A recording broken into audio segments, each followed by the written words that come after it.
चलिए तो very good morning to all of you. Binomial theorem, कल इंट्रोडक्शन अपन ने लिखा बाइनोमियल थ्योरम का। आज थोड़ा सा डिटेल में जाते हैं binomial theorem. Good morning sir. Very good morning. आज अपन स्टार्ट कर रहे हैं एक्चुअल बाइनोमियल थ्योरम। कल जितना भी रॉ मटेरियल था, जितनी भी जरूरी बातें थी, जितनी भी रिक्वायरमेंट्स थी, कल हमने फुलफिल करी। कुछ बेसिक टर्म्स हमने वहां पर सीखे जिनकी आज हमको जरूरत पड़ेगी, और जो बार बार रिवाइज होंगे तो फिर आप यूज टू हो जाएंगे उनसे। तो बाइनोमियल एक्सप्रेशन कल आपने सबसे पहले पढ़ा। ऐसा एक्सप्रेशन जिसमें दो टर्म होंगे, उनके बीच में प्लस का या फिर माइनस का साइन होगा, ऐसे एक्सप्रेशन को बाइनोमियल एक्सप्रेशन बोलते हैं। और आपने कुछ बाइनोमियल एक्सपांशन कल पढ़े, a प्लस बी का पावर 2 पढ़ा, a प्लस बी पावर 3, 4, 5। और now you are capable to write binomial expansion of any power. तो उसी बात को मैं आज जहां पर कल खत्म करी थी, आज वहीं से शुरू कर रहे हैं। बाइनोमियल एक्सपांशन जहां पर अपन ने कल खत्म किया था, आज वहां से देख ले शुरुआत अपन करते। मार्कर सामने। तो देखिए, पहली बात जो आपको इस पूरे चैप्टर में, और यदि आपने ये एक फॉर्मूला समझ लिया तो 25% चैप्टर जो है बाइनोमियल थ्योरम का, ये फॉर्मूला पर बेस्ड है। ये फॉर्मूला जितना अच्छा आप याद कर लोगे, 25% क्वेश्चन फॉर्मूला बेस्ड ही होते हैं और आप बड़े आसानी से निकाल सकते हो। तो पहली बात है आपका कि here we write binomial theorem for positive integral index. Binomial theorem for positive integral index. Positive integral index का मतलब आपकी जो यहाँ पर इंडेक्स होगी, जो बाइनोमियल एक्सप्रेशन पे पावर होगा, वो पॉजिटिव होगा और इंटीजर भी होगा। पॉजिटिव इंटीजर हमने अभी पावर लेना है, और आगे हम नेगेटिव इंटीजर पावर्स पे भी डिस्कशन करेंगे। लेकिन 75% जो क्वेश्चंस हैं वो पॉजिटिव इंटीग्रल बेस्ड ही आपने करने हैं। तो सबसे पहली बात, binomial theorem for positive integral index. तो here we write the expansion of a plus B raise to the power n। और कल आपने ये सीखा कि बाइनोमियल कोएफिशिएंट जब आप इसके लिखोगे तो फर्स्ट टर्म का बाइनोमियल कोएफिशिएंट लिखा जाएगा NC0, a पे पावर n आएगा और b पे पावर 0 आएगा। और जैसे जैसे हम फर्दर आगे बढ़ेंगे, the power of first term is decreases by 1 and the power of second term is increases by 1. a power n minus 2, b power 2 और and so on। जब आप इसको फर्दर कंटिन्यू करके लिखेंगे, बीच में आपका ये कोई टर्म आएगा NCR, a power n minus r, b power r, and the final term of this expansion is NCn, a power 0 or b power n. This is the binomial expansion for positive integral index of binomial expression a plus b.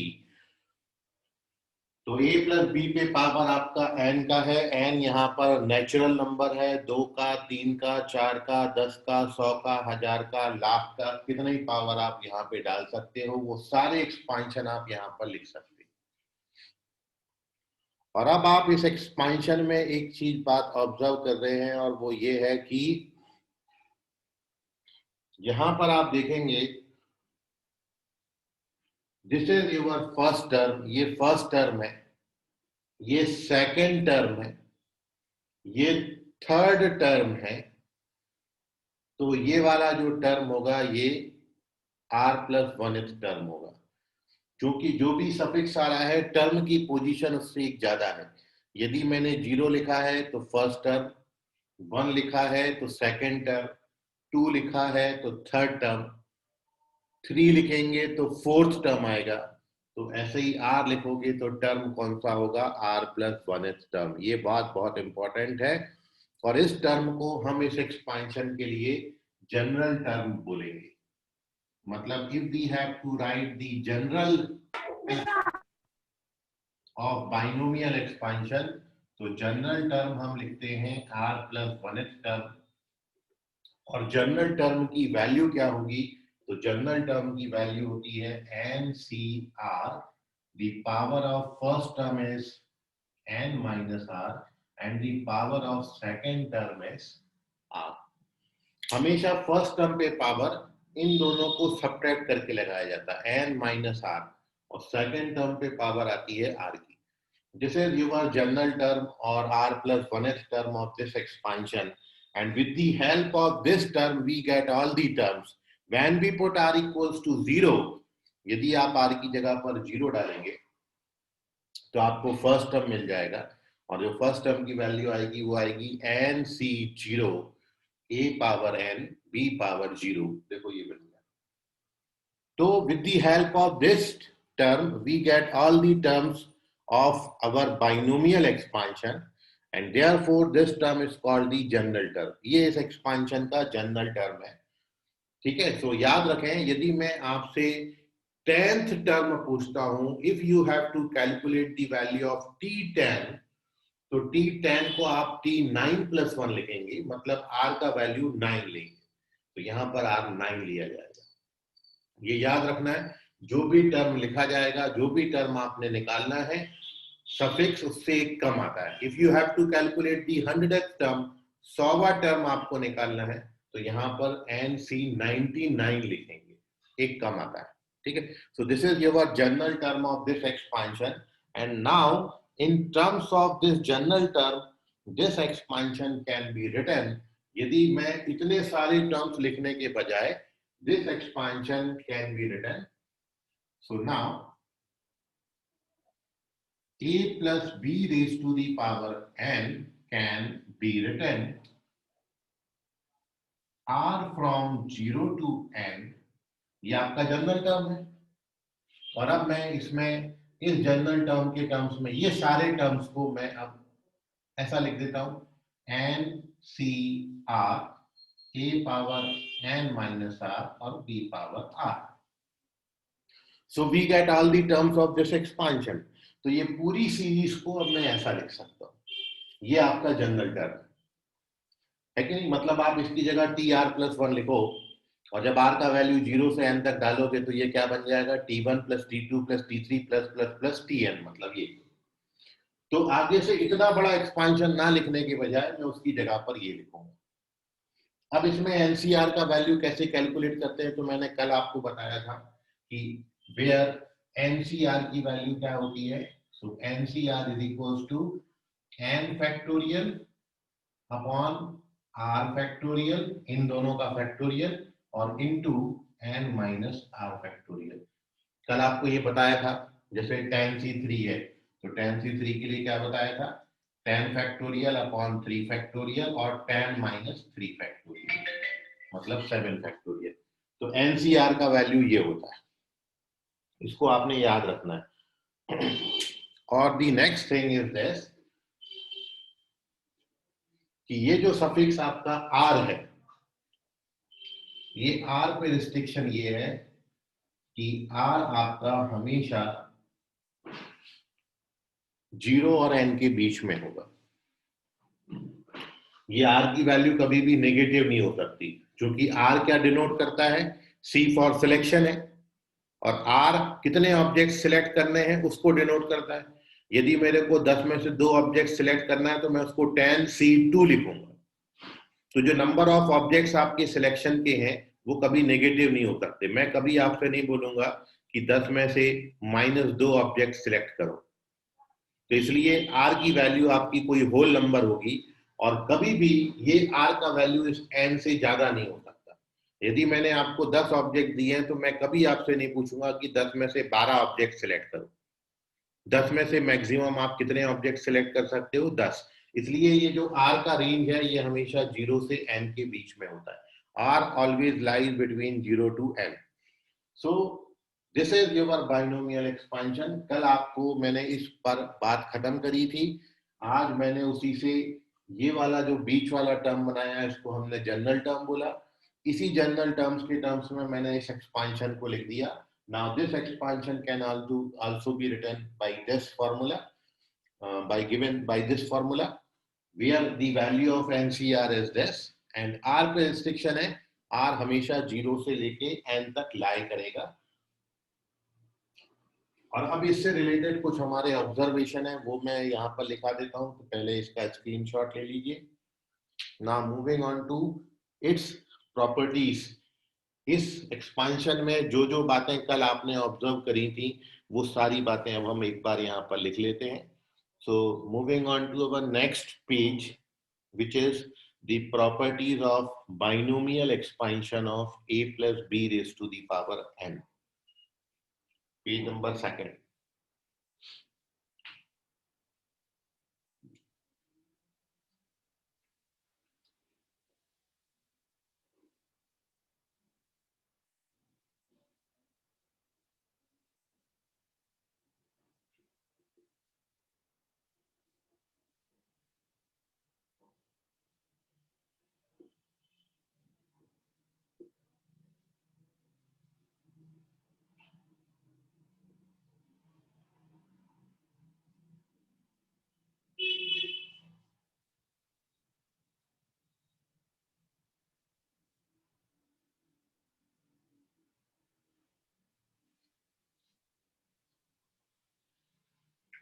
तो जो बातें कल आपने observe करी थी वो बातें हम यहाँ पर अब एक एक करके लिख रहे हैं. ठीक है,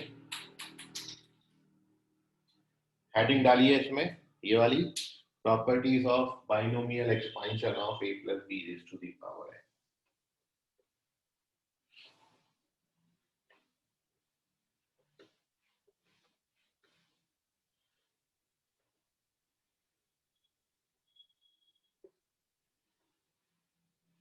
तो सबसे पहली जो खासियत है वो लिखेंगे कि total number of terms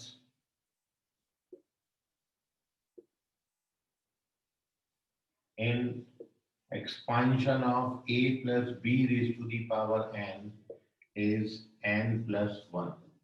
हमेशा इंडेक्स से एक ज्यादा नंबर ऑफ टर्म्स होते हैं. जितने का इंडेक्स लगाओगे नंबर ऑफ टर्म्स उससे एक ज्यादा आता है. सबसे पहली बात आपने कल ये ऑब्जर्व करी थी. दूसरा property,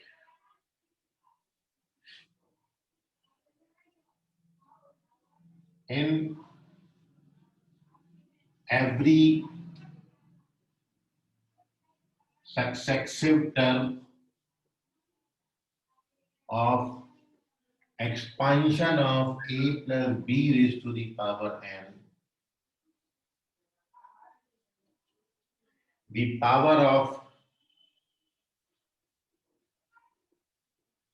first term is decreases by 1 and power of second term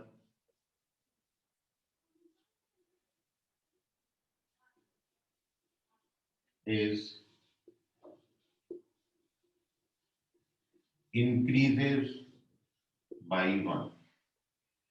her successive term में जैसे जैसे एक्सपेंशन में आप आगे बढ़ोगे फर्स्ट टर्म की पावर एक एक रिड्यूस होगी और सेकंड टर्म की पावर एक एक से इंक्रीज होगी. थर्ड बात जो आपने ऑब्जर्व करी, इन ईच टर्म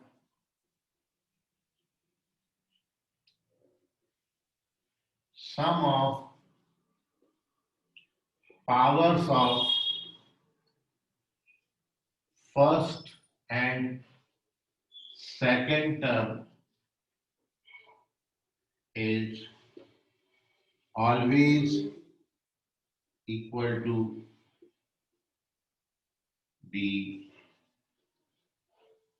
index. हमेशा हर टर्म में फर्स्ट और सेकंड टर्म्स की पावर का जो सम है वो इंडेक्स के बराबर आता है, कल भी आपने ये समझा था। Fourth,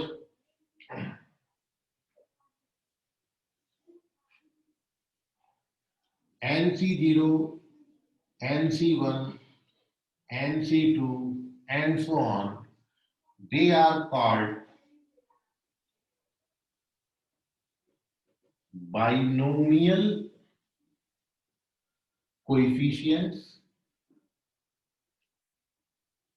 and are denoted by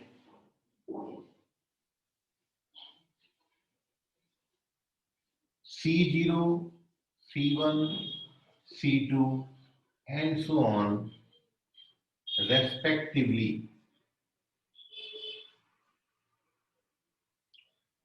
और जो आपने अभी एक्सपांशन लिखा है, उस एक्सपांशन में ये जो NC0, NC1, NC2 आए हैं, इनको हम आगे से बाइनोमियल कोएफिशिएंट बोलेंगे, और इनकी जगहों पर हम NC0 को आगे से C0 लिखेंगे।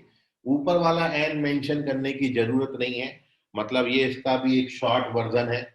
आगे से मैं NC0 की जगह पर केवल C0 लिखूंगा, NC1 की जगह पर C1, NC2 की जगह पर C2 एंड सो ऑन। ऊपर वाला n मेंशन करने की जरूरत नहीं है। यदि यहाँ पर n है इंडेक्स, तो ये अंडरस्टूड होगा कि इन सभी को हमने n में से सिलेक्ट करना है, तो ऊपर वाला n मेंशन करने की जरूरत नहीं है। मतलब ये मत मानिएगा कि कहीं पर आपको C0 लिखा मिला है तो ये इट इज प्रिंटिंग मिस्टेक, ठीक है। आप NC0 की जगह C0 लिख सकते हो। और एक लास्ट बात जो कल आपने ऑब्जर्व करी वो ये है,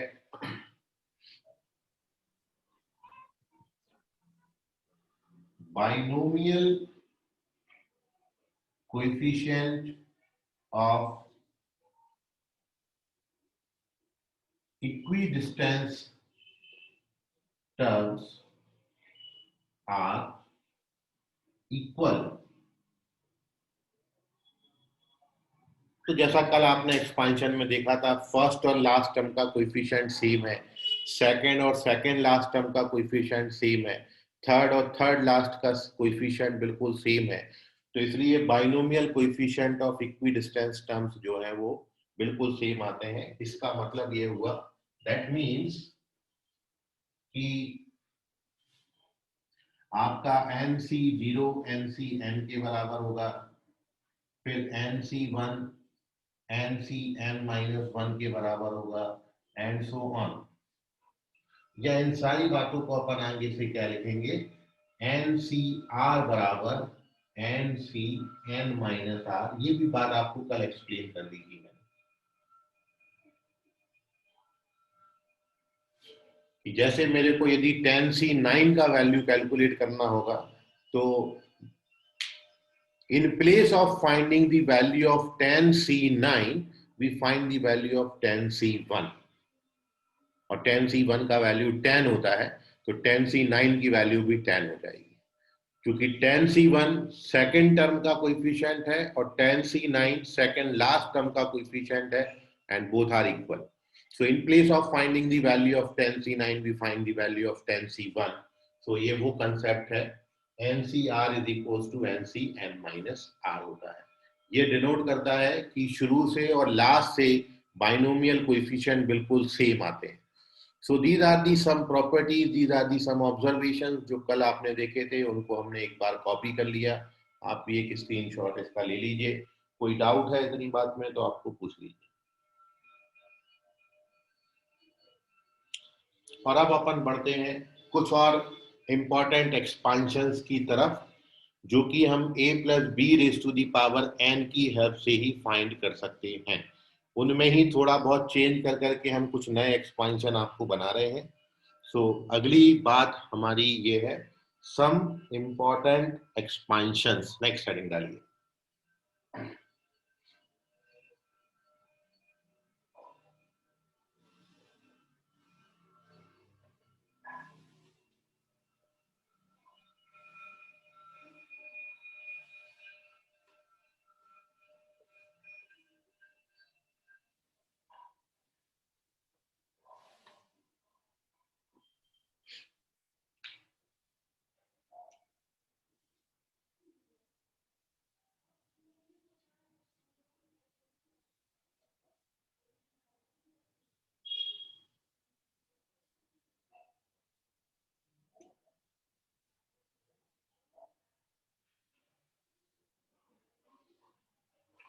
तो सम इंपॉर्टेंट एक्सपांशंस जो कि अभी हमने a plus B power n का एक्सपांशन लिखा है उसी से अपन लिख सकते हैं।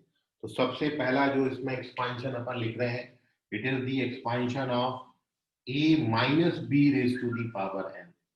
क्योंकि आपको बोला है बाइनोमियल एक्सप्रेशन में दो टर्म के बीच में प्लस का या माइनस का साइन आ सकता है। तो अभी मैंने binomial expansion a plus B power n के लिए लिखी थी, but when we have to write the expansion of a minus B power n, ये लिखना होगा। तो ये एक्सपांशन कैसा आएगा? तो फर्स्ट टर्म तो आपकी ऐसा जाती है n c 0 a power n b power 0, अगला टर्म नेगेटिव हो जाएगा। मतलब जब माइनस का साइन आएगा तो टर्म्स अल्टरनेट पॉजिटिव और नेगेटिव हो जाएंगे। पहला टर्म पॉजिटिव, अगला टर्म नेगेटिव आएगा। So it is N C one A power N minus one B power one, उससे अगला टर्म एन सी टू ए power N minus two B power two, अगला negative, and so on. जब आप लिखेंगे तो general term कैसे लिखी जाए? तो ये हो जाएगी minus one power R N C R A power N minus R B power are, और लास्ट टर्म हो जाएगा minus one power N C N A power zero B power N. मतलब इसको कैसा लिखा गया है कि चूंकि टर्म्स पॉजिटिव और नेगेटिव आते हैं अल्टरनेट जब आपका यहाँ पर नेगेटिव साइन हो, और इसमें भी आप देख रहे हो जब सफिक्स आपका ऑड है तो साइन नेगेटिव आ रहा है, जब सफिक्स आपका इवन है तो साइन पॉजिटिव आ रहा है। और इसलिए यहां पर साइन बनाने के लिए जनरल टर्म में मैंने माइनस वन पावर आर लिख दिया।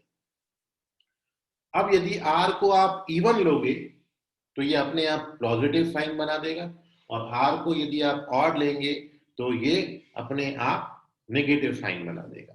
तो ये माइनस और प्लस अपने आप एडजस्ट करता है, डिपेंड्स अपॉन कि सफिक्स आप इवन ले रहे हो कि ऑड ले रहे हो। जैसे आप आर की जगह पर वन लोगे तो ये माइनस वन बन जाएगा, यदि आप आर की जगह पर टू लेंगे तो ये प्लस वन हो जाएगा, आर की जगह पर थ्री लेंगे तो ये माइनस। तो अपने आप ये साइन एडजस्ट करता है। इसलिए प्लस लगाएं कि माइनस लगाएं, यदि ये कंफ्यूजन है तो आप उसको माइनस वन पावर आर लिखिए। तो this is the expansion of a minus b raised to the power n, और when we have to write in its general form, तो अपन इसको इसी एक्सपांशन को ऐसा भी लिख सकते हैं, और this expansion can be written a minus b power n को हम लिख सकते हैं summation sigma general term minus one power R N C R A power N minus R B power are, और आर का वैल्यू जीरो से लेके N तक होगा। तो इसी एक्सपांशन को आगे से हम ऐसा भी लिख सकते हैं। तो this is our first expansion a minus B raise to the power n। ठीक है, केवल इसमें एक बात आपको जो सीखने को मिली कि पहले वाले फॉर्मूला से ये इस मामले में डिफर करता है कि यहाँ पर साइन अल्टरनेट हो जाते हैं पॉजिटिव और नेगेटिव।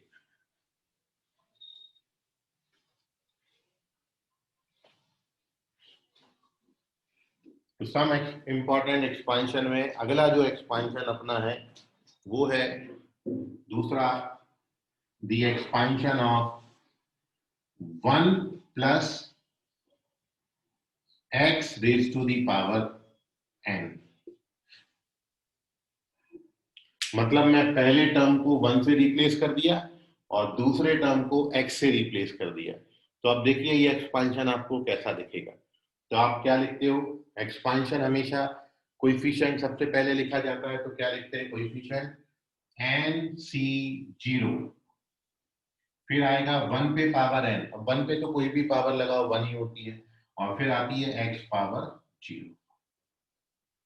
अगला टर्म आएगा एन सी वन, वन पे पावर n माइनस वन, उसको छोड़ दिया, और x पे सेकेंड टर्म पे पावर कितनी आएगी? वन।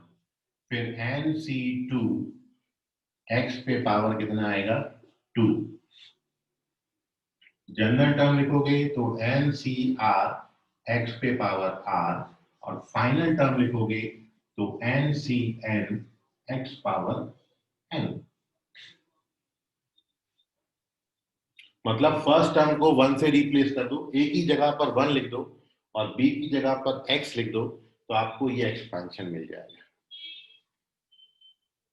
या आगे से ये एक्सपेंशन को मैं जो आपको अभी बताया था, one plus X power N, मैं एन सी जीरो की जगह केवल सी जीरो भी लिख सकता हूं, और एक्स पावर जीरो तो वन होता है, तो ये पूरे की वैल्यू मैंने सी जीरो लिख दी। और अब C one x, C two x square, C are x power are, और last term C N x power N. मतलब यदि आप इसको सिग्मा नोटेशन में लिखना चाहते हो तो one plus X power N can be written, general term इसकी क्या है,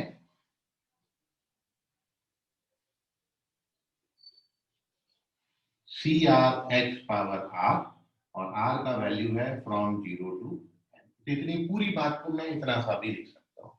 तो this is expansion of one plus X power N, and once we write this, तो फिर अपन वन माइनस वाला भी लिख सकते हैं। तीसरा कि यदि मैं प्लस एक्स की जगह माइनस एक्स लिख दूं, तो one minus x power N के एक्सपेंशन को आप क्या लिखेंगे, तो मैं ये वाला लिख रहा हूँ। आगे से इसकी जगह पर मैं ये यूज करूंगा, क्योंकि ये थोड़ा सा देखने में डिफिकल्ट दिखता है, ये थोड़ा सा इजी दिखता है, तो अपन इसको लिख ले रहे हैं।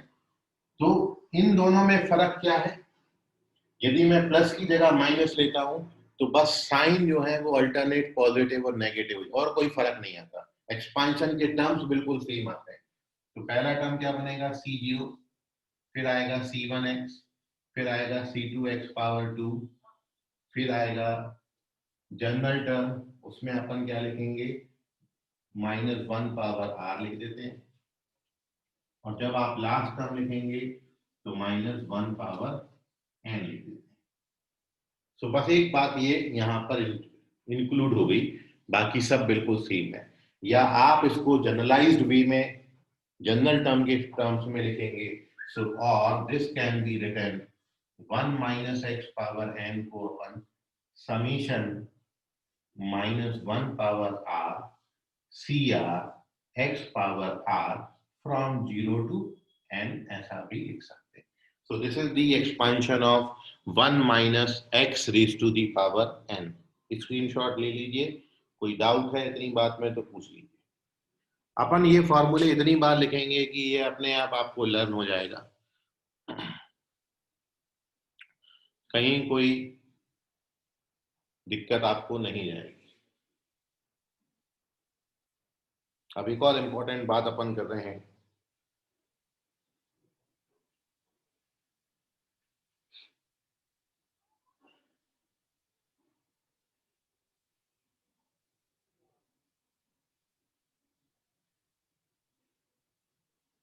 तो इम्पोर्टेंट एक्सपांशन में ही अगली बात आपकी है, next page, page number 4,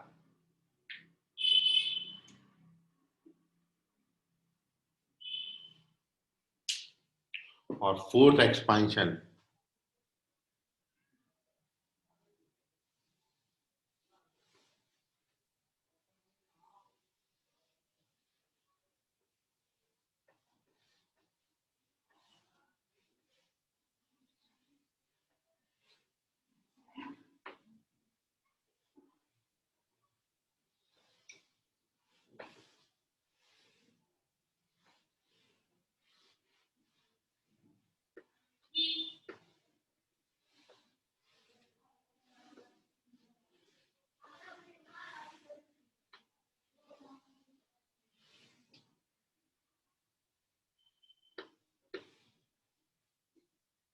next है आपका फोर्थ,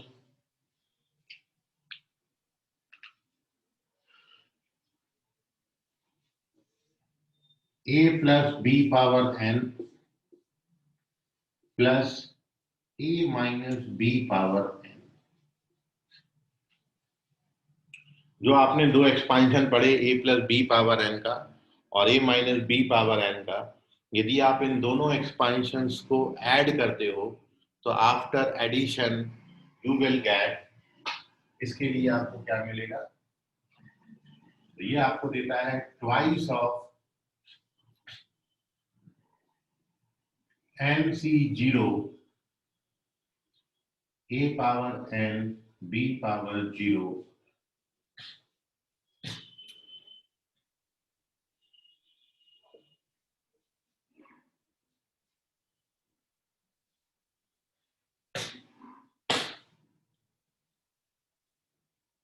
ये आपको मिलेगा।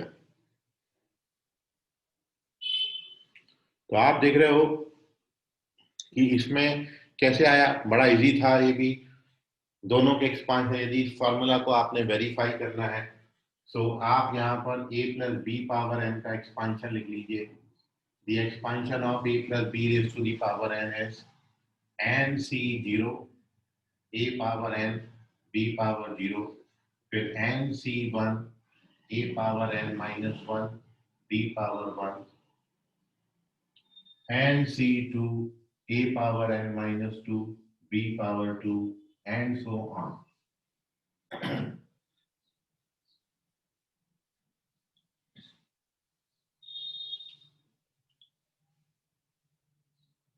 और जब आप a minus B power n का एक्सपांशन लिखोगे तो सेम एक्सपांशन आता है,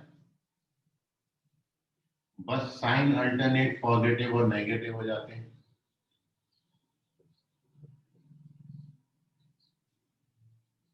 इवन सफिक्स है तो साइन पॉजिटिव आएगा, और सफिक्स है तो साइन नेगेटिव आएगा।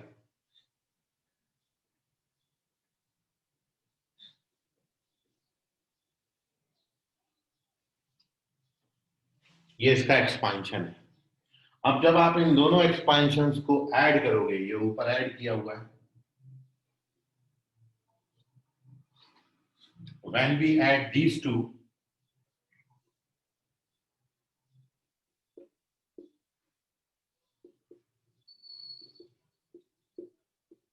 तो आप देखो क्या होता है, पहले पहले टर्म्स तो ऐड हो जाएंगे, ये दूसरे दूसरे वाले कट जाएंगे। मतलब जिनमें ऑड सफिक्स आ रहा है, ऑड सफिक्स वाले सारे उड़ते चले जाएंगे। वन वाला कैंसिल हो जाएगा, उसके बाद थ्री वाला कैंसिल होगा, उसके बाद फाइव वाला कैंसिल होगा, एंड सो ऑन। ये सब आपके कटते चले जाएंगे, इवन सफिक्स वाले ऐड हो जाएंगे। और जब ये ऐड होंगे तो टू टाइम्स हो जाएंगे, इन दोनों को ऐड करोगे तो डबल हो जाएगा, इन दोनों को ऐड करोगे तो डबल हो जाएगा। तो इसलिए मैंने यहाँ पर लिखा है ट्वाइस ऑफ। तो ये क्या बनेगा, जब ऐड होंगे तो ये बना देगा ट्वाइस ऑफ, पहले पहले टर्म्स ऐड हो गए तो एन सी जीरो ए power N B power zero, फिर ये दोनों ऐड हो जाएंगे तो एन सी टू ए power N minus two B power two, और ये चलता चला जाएगा। So this is your expansion a plus b raised to the power n, and with the help of this we can write the expansion of a minus, मतलब यहाँ पे plus की जगह पर यदि अब मैं माइनस कर दूं तो our fifth expansion is the expansion of a plus b raised to the power n, और इसमें से यदि आप a minus b raised to the power n को सब्ट्रैक्ट करते हो then you will get twice of। देखिए अब सब्ट्रैक्ट करेंगे तो क्या होगा, अब इवन वाले उड़ जाएंगे और ऑड वाले ऐड हो जाएंगे।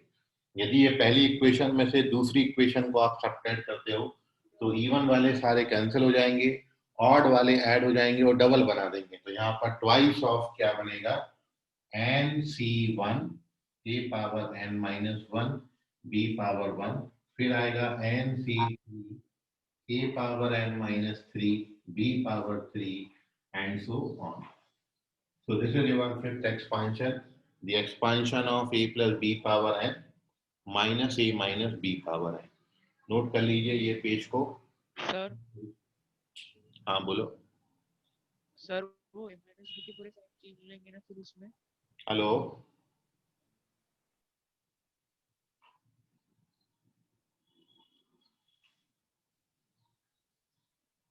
नोट करिए।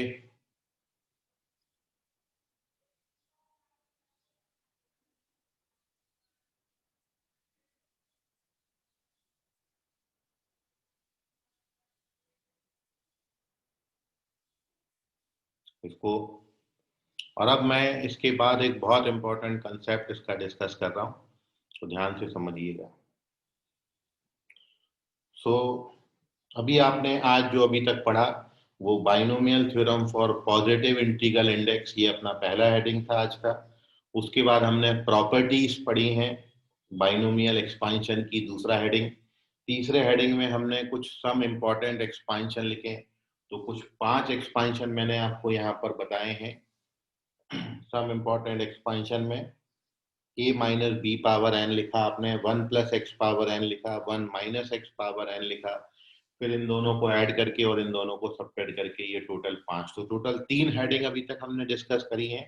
And moving on to the our next heading which is the number of terms. तो नेक्स्ट हेडिंग आप डालें नंबर ऑफ टर्म्स, 5वां हेडिंग।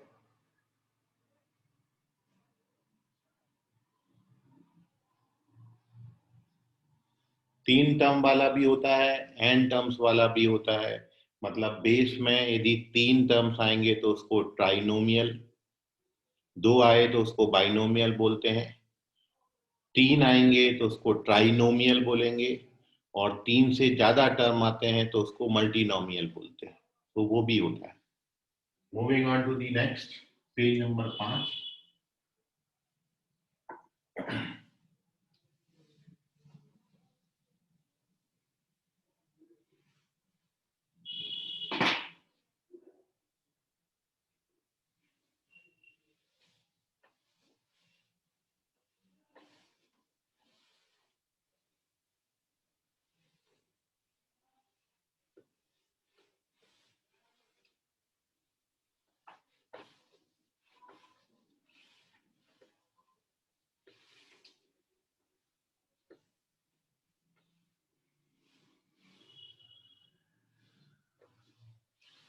तो नेक्स्ट हेडिंग है number of terms, total number of terms.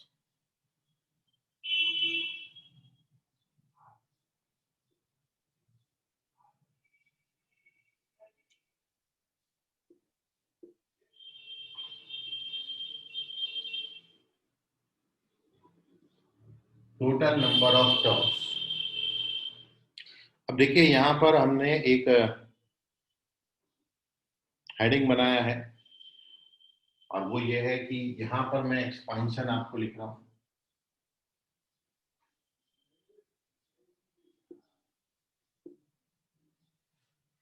और हम टोटल नंबर ऑफ टर्म्स लिखेंगे when our n is even और when our n is odd.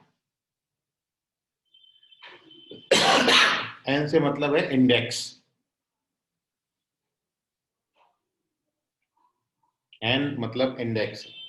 और हमारे जो एक्सपांशन है वो हम यहाँ पर लिख रहे हैं। पहला तो ये है कि a plus B power n, जो मैं अभी लिख के आया, और a minus B power n, और दूसरा है a plus B power n और a minus B power n। यहाँ पर हम सीरियल नंबर दे देते हैं, 2 ही एक्सपांशन है हमारे पास, 1 और 2। अब ये टेबल को कंप्लीट कर लेते हैं।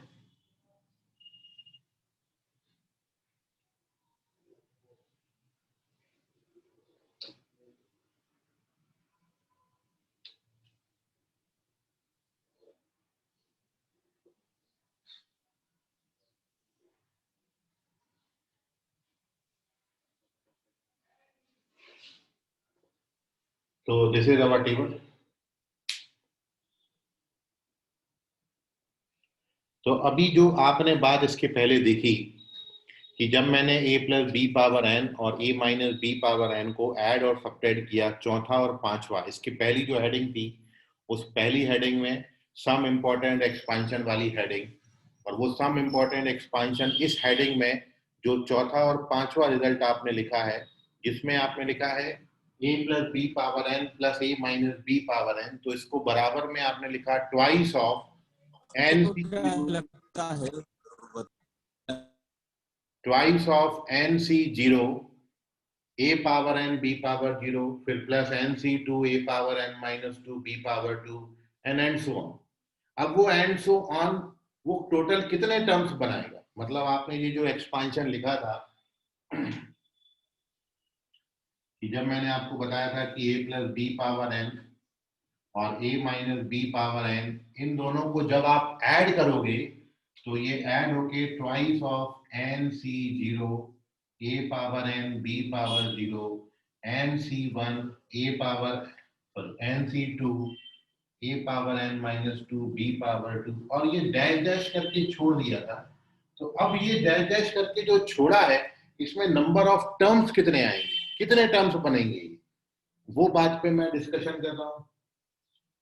और ऐसे ही जब आप यहाँ पर a plus B power n minus a minus B power n लिखे थे, उसमें भी आपने लिखा था ट्वाइस ऑफ, अब यहाँ पर ऑड ऑड बचेगा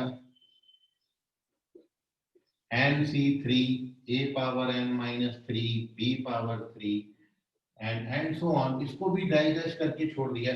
तो ये कितने टर्म्स बनेंगे, तो दे डिपेंड्स अपॉन देयर इंडेक्स, ये इसके इंडेक्स पे डिपेंड करते हैं कि आप ये इंडेक्स को दो ही ले सकते हो, क्योंकि इंडेक्स आपने जो लगाना है वो कोई नेचुरल नंबर लगाना है, मतलब पॉजिटिव इंटीजर लगाना है। पॉजिटिव इंटीजर का मतलब नेचुरल नंबर होता है, तो आप जो इंडेक्स लोगे वो कोई नेचुरल नंबर लोगे।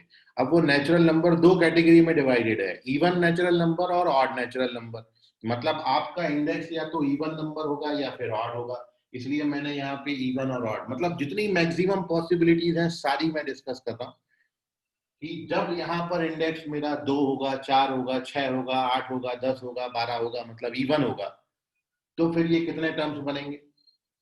और जब हमारा इंडेक्स यहाँ पर ऑड होगा, मतलब 3 होगा, 5 होगा, 7 होगा, 9 होगा, जब इंडेक्स ऑड होगा तो ये कितने टर्म्स होंगी। एंड सिमिलरली यहाँ पर भी दो चीजें मिलेंगी, when n is even, when n is odd. तो टोटल 4 पॉसिबिलिटीज है, 1 2 3 4, टोटल 4 चीजें मिलेंगी। इसके लिए 2 मिलेंगे केस इवन ऑड के लिए, इसके लिए मिलेंगे 2 केस इवन और ऑड के लिए, तो टोटल 4 फॉर्मूले हैं। तो वो है हमारी हेडिंग कि टोटल नंबर ऑफ टर्म्स कितने आते हैं, ये भी एक बड़ा इंपॉर्टेंट क्वेश्चन इसमें बनता है। So the number of term depend upon their index. आपने सबसे पहले आपका इंडेक्स चेक करना है कि वो इंडेक्स आपका इवन दे रखा है कि ऑड दे रखा है। सो ये है वो फॉर्मूले कि जब यहाँ पर इंडेक्स आपका इवन होगा और प्लस का साइन होगा तो फिर नंबर ऑफ टर्म्स आपके n/2, मतलब जो इवन इंडेक्स दिया है उसका आधा कर दो +1, और इसमें नंबर ऑफ टर्म्स होते हैं n/2। और व्हेन n इज ऑड, जब आपका n ऑड होगा तब तो दोनों के लिए फॉर्मूले नंबर ऑफ टर्म्स सेम आते हैं, और वो है n+1/2, और यहाँ भी n+1/2। तो आप इसको करके देखिएगा। जैसे मैं आपको बताऊं कि यदि आप यहाँ पर इंडेक्स n की जगह पर 2 ले लें, कितना लिया, इवन लिया, 2 लिया और इवन लिया, तो ये वाला फॉर्मूला लगेगा, तो कितने टर्म्स आएंगे, 2 टर्म्स आएंगे। यदि मैं इंडेक्स यहाँ पर 4 का लूंगा, अगेन इवन लिया है, प्लस साइन लिया है, 4 का इंडेक्स लेंगे तो कितना बनेगा, 4/2, 2 + 1 मतलब 3 टर्म्स आएंगे। तो 4 का इंडेक्स लोगे तो 3 टर्म्स आएंगे। यदि मैं 6 का इंडेक्स ले लेता हूँ, यहाँ पर इंडेक्स 6 का होगा तो नंबर ऑफ टर्म्स 6/2 + 1 आएंगे, मतलब 4 टर्म्स आएंगे। सो ये आपके नंबर ऑफ टर्म्स हैं। आप यहाँ पर इवन और ऑड टर्म्स लेके n की वैल्यू इवन और ऑड लेके नंबर ऑफ टर्म्स को वेरीफाई कर सकते हो। बहुत इंपॉर्टेंट रिजल्ट है ये, ठीक है, याद रखें। ऑड के केस में चाहे प्लस हो या माइनस हो, नंबर ऑफ टर्म्स सेम होते हैं, n+1/2। बट इवन के केस में जब इंडेक्स आपका इवन होगा तो प्लस साइन होगा तो n/2 + 1, और माइनस होगा तो केवल n/2 आता है। तो these are the number of terms in the expansion of this and this। जो चौथा और पांचवा रिजल्ट आपने लिखा था इसके पहले, उसमें ये कितने टर्म्स पे खत्म होगा। जैसे मैं इसकी बात करूं तो अब ये यदि n आपका इवन होगा तो ये नंबर ऑफ टर्म्स कितने आएंगे, n/2 + 1, और n यदि आपका ऑड होगा तो फिर ये n+1/2 आएंगे। और इस केस में जब n आपका इवन होगा तो n/2 आएगा, और यदि ऑड होगा तो n+1/2 आएगा। तो ये नंबर ऑफ टर्म्स इतने आते हैं दोनों में। नोट कर लीजिए, इसे स्क्रीनशॉट ले लीजिए। इतनी बात में आपको कोई डाउट है तो पूछिए।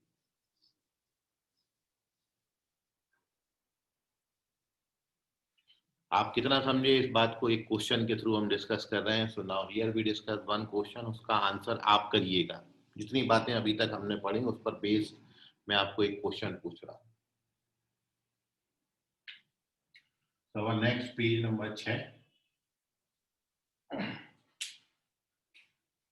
and your question is you have to find the value of expression √2 + 1 power 6 plus √2 - 1 power 6। Question मैं लिख दे रहा हूं।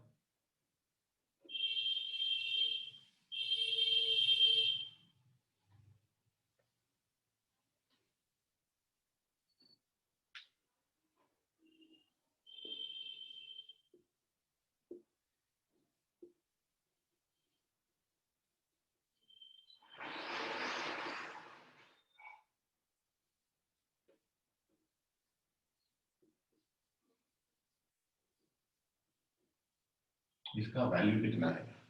√2 + 1 power 6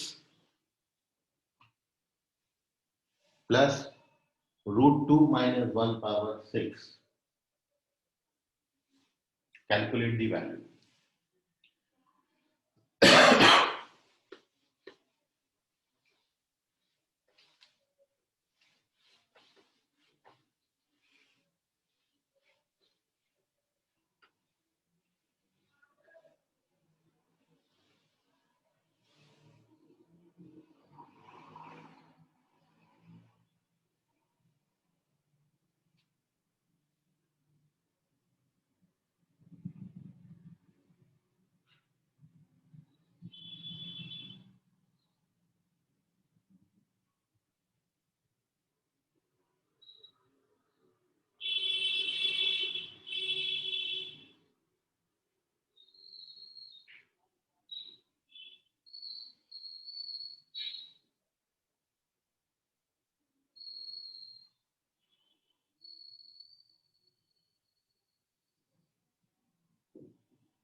कितना टाइम?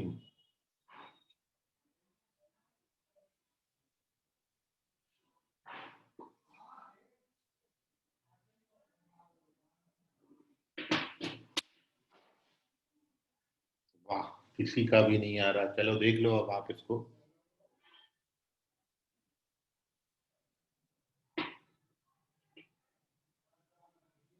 ये दोनों एक्सपांशन आपने लगाने हैं जो अभी पता करी मैंने आपसे। a + b power n plus a - b power n। Index even है, और इवन इंडेक्स है, प्लस का साइन है, तो नंबर ऑफ टर्म्स 4 आएंगे। 6/2 3 होगा, 3 + 1 4। तो इसमें टोटल 4 टर्म बनेंगे। वो 4 टर्म को कैलकुलेट करके बस आंसर करना था आपको। तो देखिए सॉल्यूशन में how to approach this. √2 + 1 power 6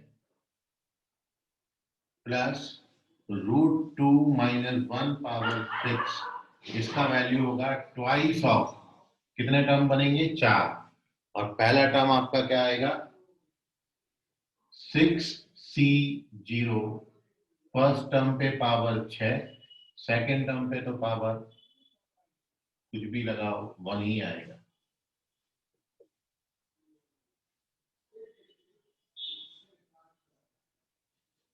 और लास्ट टर्म की वैल्यू 6c6 √2 पावर 0 हो जाएगा।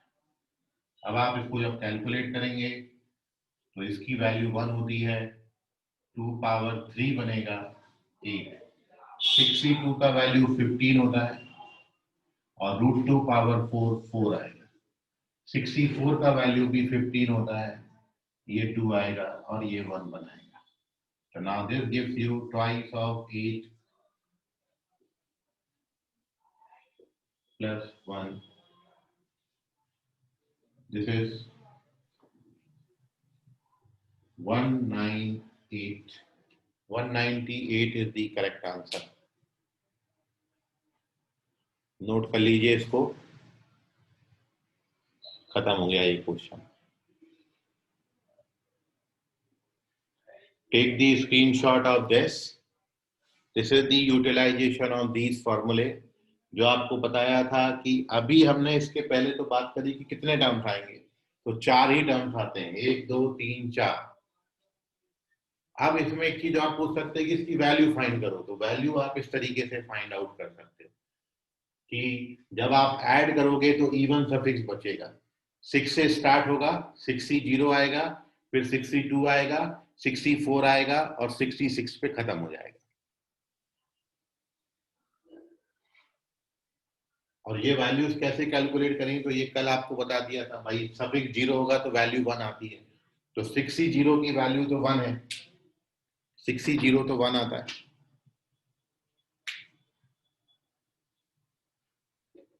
अब 62 कैसे कैलकुलेट करेंगे, तो 6 इंटू 5/2 इंटू 1, इसको कैलकुलेट करोगे तो ये 15 आएगा, 2 3 जा। 64 कैसे कैलकुलेट करोगे, तो 64 62 के बराबर होता है, और 66 का वैल्यू कितना आएगा, तो ये सब की वैल्यू आपको बताई थी कल कैसे कैलकुलेट करते हैं, वो सब का वैल्यू डाल दिया, बाकी तो सब कैलकुलेशन ही है। नोट कर लीजिए, this is our last question. कल अपन ऐसी ही कुछ क्वेश्चंस पे और डिस्कशन करेंगे। आज के लिए फिलहाल इतना, बाकी करेंगे अगली क्लास में। धन्यवाद, बाय एवरीवन।